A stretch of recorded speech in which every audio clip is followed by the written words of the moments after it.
እውነታው መጋፈጥ። ብዙ ሰዎች ስኬት እንደ ሎተሪ ያዩታል። አንድ ቀን እድል ቀንቷቸው የሚከብሩ ይመስላቸዋል። ግን እውነቱ ይሄ አይደለም። ስኬት ምርጫ እንጂ እድል አይደለም።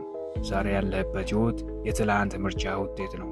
ነገ የምትኖርበት ህይወት ደግሞ የዛሬ ምርጫ ውጤት ይሆናል።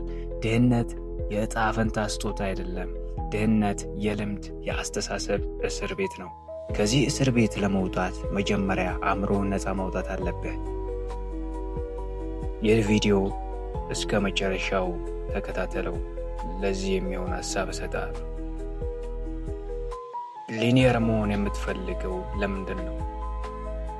ገንዘብ ለመያዝ ብቻ ከሆነ ገና አልገባህም።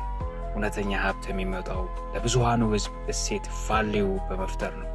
ስኬታማ ሰዎች የሚያስቡት እንዴት ገንዘብ ላገኝ ብለው ሳይሆን እንዴት የሰዎችን ችግር ልፍታ ብለው ማሰብ። ችግር ባለበት ቦታ ሁሉ ሀብት አለ።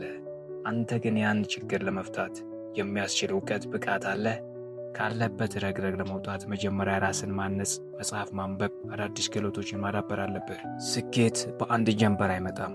ትልቁ የሰዎች ስህተት ውጤቱ ዛሬውኑ መፈለጋቸው ነው። ሂደት ህግ የሚባል ነገር አለ። ዘርተህ ወዲያውኑ አታጭድም።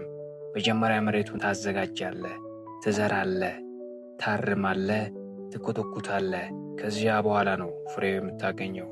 ዛሬ የምታደርጋቸው ትንሽ ስራ ዋጋ የሌላት ሊመስል ይችላል።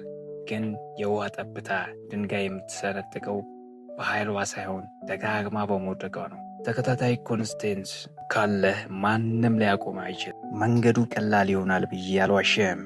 እንቅፋቶች ይገጥመዋል። ሰዎች ይንቁሃል።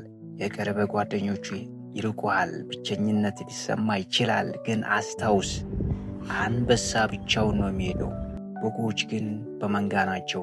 አሸናፊ መሆን ከፈለግ የብዙሃኑን መንገድ መተው አለብህ። ውድቀት ማለት የትምህርት እንጂ መጨረሻ አይደለም። ስትወድቅ ተነሳ፣ ልብስን አራግፈህ በበለጠ ጥንካሬ ጉዞውን ቀጥል። ምክንያቱም ያንተ ታሪክ ገና አልተጻፈም። ዛሬውኑ ወስን።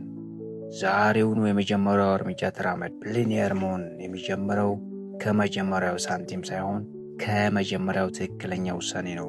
ይህ ጉዞ አብረን እንድንጓዝ ፎሎ አድርገኝ። ይህ ቪዲዮ ህይወቱን እንዲቀይር ለምትፈልገው ሰው ሼር አድርግለት።